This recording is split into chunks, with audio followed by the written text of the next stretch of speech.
नमस्कार, मैं नियाज खान। लोकसभा चुनाव के बाद जिस पल का इंतजार था, अब वो पल भी आ गया है। सबसे पहले तो आपको पता है कि जैसे ही लोकसभा चुनाव के नतीजे आए, और जो नतीजे आए वो तो चौंकाने वाले थे ही। बीजेपी इसमें बुरी तरीके से पटखनी खाई। इसके बाद से 4 राज्यों में विधानसभा चुनाव होने वाला था, जिसमें जम्मू कश्मीर, हरियाणा, महाराष्ट्र और झारखंड। और ये बात कही जाने लगी थी कि चारों राज्यों के विधानसभा चुनाव की तारीख का ऐलान एक बार में ही होगा, लेकिन ऐसा नहीं होता है। सबसे पहले हरियाणा और जम्मू कश्मीर के विधानसभा चुनाव की तारीखों का ऐलान होता है और उसके नतीजे भी आ जाते हैं, और वो नतीजे भी चौंकाने वाले हैं, क्योंकि जम्मू कश्मीर में एक तरह नेशनल कॉन्फ्रेंस सरकार बनाती है, वहाँ पे पूर्ण बहुमत लाती है। और वैसे ही हरियाणा की अगर बात की जाए तो हरियाणा के नतीजे बिल्कुल उलट होते हैं, क्योंकि हरियाणा को लेकर के ये कहा जा रहा था कि वहाँ पे कांग्रेस जो है वो बहुमत हासिल कर रही है, कांग्रेस की सरकार बन रही है, लेकिन ऐसा नहीं हुआ। और जो अब नतीजे सामने आए वो आपके सामने हैं। और अब ठीक इसके बाद से लोग इंतज़ार कर रहे थे कि अब महाराष्ट्र और झारखंड के चुनावी तारीख का ऐलान कब होगा, और अब वो भी आ चुका है। तो आज हम इसी पर बातचीत करेंगे, और हमारे साथ बातचीत करने के लिए अमीन जी हैं, जो कि वरिष्ठ पत्रकार हैं। अमीन जी, जिस तरीके से, जैसा कि मैंने शुरुआत में ही कहा कि जिस पल का इंतज़ार था, अब वो इंतज़ार पूरा हो चुका है। और इसी साल 4 राज्यों में विधानसभा चुनाव होने वाले थे, जिसमें से 2 राज्यों में हो गए हैं, और अब 2 राज्यों के विधानसभा चुनाव की तारीख का ऐलान भी हो गया है। तो इस तारीखी ऐलान को आप तो सबसे पहले कैसे देखते हैं?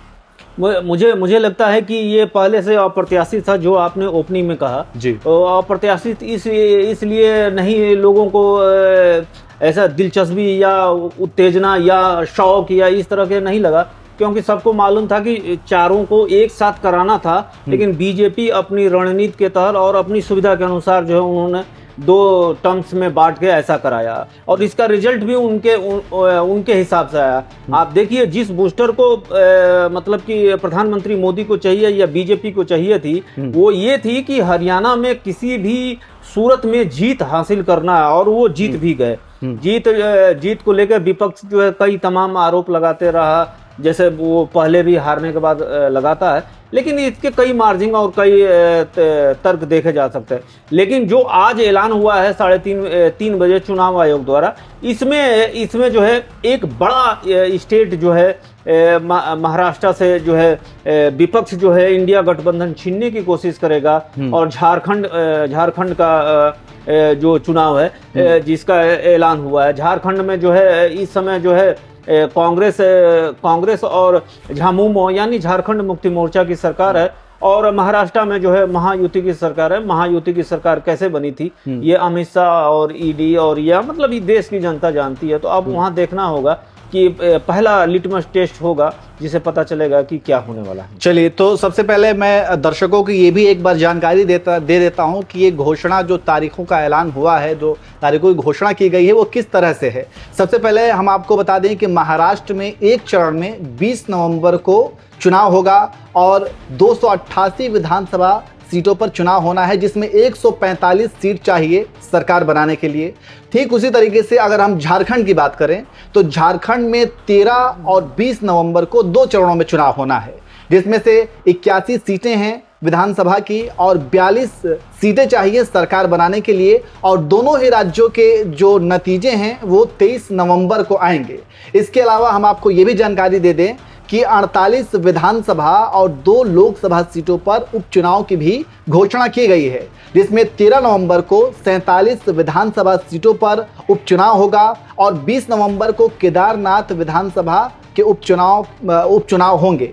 इसके अलावा हम आपको ये भी बता दें कि 2 लोकसभा सीटों पर उपचुनाव होने वाला है, एक केरल के वायनाड जो 13 नवंबर को होगा, और एक महाराष्ट्र के नांदेड़ जो कि 20 नवंबर को होगा। ये दोनों ही लोकसभा उपचुनाव होने वाले हैं। तो ये पूरा का पूरा मैंने आपको चुनावी तारीख बताई है। और अमीन जी, जिस तरीके से आपने ये बात कही कि हरियाणा में जो रिजल्ट देखने को मिला वो बिल्कुल ही अप्रत्याशित था, चौंकाने वाला था, ऐसा किसी को उम्मीद नहीं थी। और जिस तरीके से जो भी सर्वेज आए, जो भी एग्जिट पोल्स आए, जो भी राजनीतिक विश्लेषकों का जो विश्लेषण रहा, जो राजनीतिक पंडितों ने कहा, वो सारी की सारी चीज़ें जो हैं वो फेल हो गई। तो इसके पीछे एक और रीज़न बताया जा रहा है कि कांग्रेस जो है, कांग्रेस ने ये सारी चीज़ें को देखते हुए फॉर ग्रांटेड हो गई थी वो, कि उन्हें ऐसा लग गया था कि हम तो जीत ही रहे हैं, उन्होंने जीत को फॉर ग्रांटेड ले लिया था। और दूसरी बात कि अभी वहाँ पे जीत तो हासिल भी नहीं हुई थी,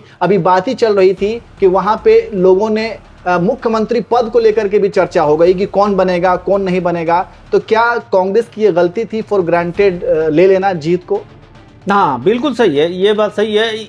यही बात जो आप पूछ रहे हैं, यही बात जो है मध्य प्रदेश में कहा जा रहा था कि 15 साल की इंटर इनकम्बेंसी इतनी है कि कमलनाथ को जो है वहां कांग्रेस को आने से कोई नहीं रोक सकता। लेकिन उस वक्त भी जब बीजेपी चौथी बार वहां पे मध्य प्रदेश में सरकार आई तो ये अचरज के साथ देखा गया था, और वहां पर भी यही कहा था कि जो है सेंट्रल लीडरशिप है उसने कमलनाथ को फ्री में छोड़ दिया था, जिसका नतीजा ये हुआ कि फायर बैक हो गया। और वही सेम टू सेम कांग्रेस ने यही गलती जो है हरियाणा में कर दी, और जो भी बात हुड्डा कह रहे थे उसको जो है वो आगे जाने दिया, सिग्नेचर करते रहे, जिसका नतीजा ये हुआ कि हुड्डा की सारी नीतियां जो है बैक फायर कर गई और कांग्रेस हार गई। इसके साथ साथ जो चीजें देखी जा रही थी, जो वहां पे कहा जा रहा था कि शुरुआत में जो पिछली सरकार थी उसमें भी ये बात तय थी कि जो है ओबीसी बनाम जाट है, फिर उसके बाद 2019 वाले चुनाव में भी ओबीसी बनाम जाट है।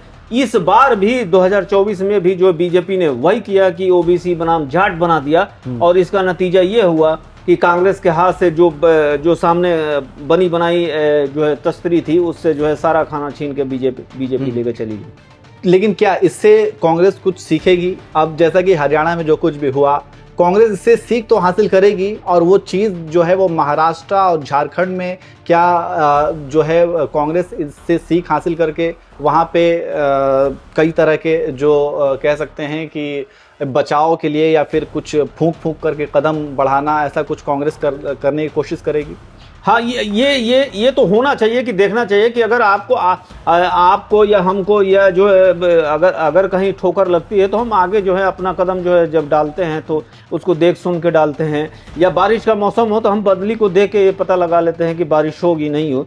लेकिन कई पत्रकारों का कहना है कि कांग्रेस सीखती नहीं है, कुछ भी हो जाए, और उसी का नतीजा है कि ये दशा आज कांग्रेस की हुई है। कई लोगों ने कहा कि अगर मध्य प्रदेश में कांग्रेस को इतना बड़ा झटका लगा था तो उसे हरियाणा में इसे फूंक के कदम रखना चाहिए, लेकिन हरियाणा में भी वही किया गया। लेकिन अब देखने को मिला है कि महाराष्ट्र को लेकर जो बात चल रही थी, जो आप सवाल किए हैं, इस बार राहुल गांधी काफी एक्टिव दिख रहे हैं और वो फूंक के कदम रखे हैं। कल ही जो है सेंट्रल लीडरशिप ने। अमीन जी, मैं आपको रोकना चाहूंगा। जिस तरीके से जैसे कि लोकसभा चुनाव जब हो रहे थे तो लोकसभा चुनाव को लेकर के ये कहा जा रहा था कि भले ही कांग्रेस जो है, भले ही सर्वेज कुछ और बता रहे हों, भले ही 400 पार का बीजेपी ने नारा दिया हो, लेकिन बीजेपी के जो आंतरिक सर्वे थे वो ये बता रहे थे कि उनकी हालत खराब है पूरे देश में और उनकी सीटों में कमी आएगी। तो क्या जिस तरीके से हरियाणा विधानसभा चुनाव को लेकर के जो टीवी पे न्यूज़ चैनल पर जो चीज़ें चल रही थी, जो सर्वेज में आ रहे थे, तो क्या कांग्रेस के आंतरिक सर्वे में ऐसा कुछ रिपोर्ट कांग्रेस को नहीं मिल रहा था कि कुछ मेहनत करने की ज़रूरत है उनको? नहीं, इस तरह की सारी रिपोर्ट थी, सारे लोग पॉजिटिव थिंकिंग में ले रहे थे। लेकिन यही चीज़ है जो आपने इससे पहले के सवाल में आपने पूछा था कि यार जो है घर बना नहीं या खाना बना नहीं, दावत बना नहीं, लुटेरे आ गए खाना लूटने के लिए। वही हुआ कि 12 दिनों तक जो है शैलजा जो है अपने कूप भवन में रही और उन्होंने जो है प्रचार तक नहीं किया।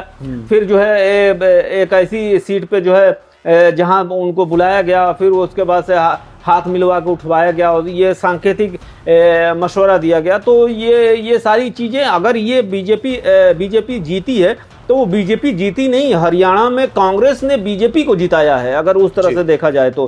क्योंकि जो चीज़ें आपको सामने दिख रही है उसके बाद से आपके लीडर जो है सामने जनता को ये दिखा रहे हैं, यार इन सबों में तो अपने ही झगड़ा लगा हुआ है, एक जो है 12 दिन से चुनाव प्रचार नहीं कर रहा है तो कुछ नहीं कर रहा है, तो वो सामने दिख रहा था। तो इससे जो है इनकार नहीं किया जा सकता कि कांग्रेस जो है वहाँ पे जीती हुई बाजी हारी है और खुद जो है अपनी जीत जो है बीजेपी को दे दी कि लो जीत जाओ और 5 साल और शासन करो, ये चीज रहा। कुल मिलाकर के ये भी कह सकते हैं कि लोकसभा चुनाव के जो नतीजे आए उसके बाद से जो है बीजेपी के विरोधी थोड़े से कंफर्ट मोड में भी आ गए। उनको ऐसा लगा कि अब तो मोदी लहर खत्म हो गई है और खुद बीजेपी बैकफुट पर आ रही है। तो कुल मिलाकर के ये सारे रीज़न हो सकते हैं, लेकिन अब सवाल यही है कि इन सब रीज़न को लेकर के जो भी कांग्रेस को धक्का लगा है, कुछ सबक सीखने को ज़रूर मिला होगा। और अब जो है चुनाव आयोग ने महाराष्ट्र और झारखंड में चुनावी तारीख का भी ऐलान कर दिया है कि कब विधानसभा चुनाव होने वाले हैं। अब ये देखना होगा कि विधानसभा चुनाव के नतीजे क्या होते हैं और इन दो राज्यों में किसकी हवा चलती है।